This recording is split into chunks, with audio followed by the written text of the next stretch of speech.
عاوزة اعترف اعتراف بسيط جدا بس مهم بالنسبة لي قوي، ان انا اي كلمة حلوة او اي حاجة بحققها وبسمع كلمة مبروك من الدايرة الصغيرة اللي حواليا اللي هم قريبين مني جدا، سواء اهلي او صحابي القريبين جدا، تفرق معايا قوي قوي. بمعنى مهما احقق اي حاجة او اوصل لاي حاجة، او ان شاء الله لو اشتريت حاجة وما حسيتش باللي حواليا مبسوطين بيها او فرحانين بيها، او ما قالوليش مبروك، او ما قالوليش حلوة، او ما قالوليش كلمة مدح، ما بحسش ان انا عملت حاجة.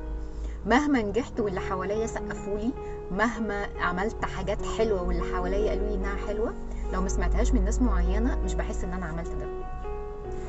احنا كلنا كده على فكرة، كلنا بنستنى الكلام الحلو من حد معين ومن ناس معينة، وما بنحسش بجمال الحاجة او بانتصارنا او بنجاحنا او بفرحتنا الا لو ناس معينة شاركونا الحاجات دي.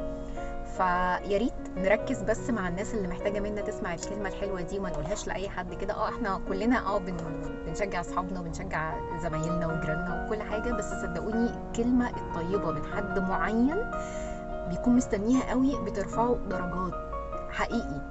ومحدش بينجح ولا بيوصل الا ما بيلاقي الدعم من ناس معينه موجودين في حياته.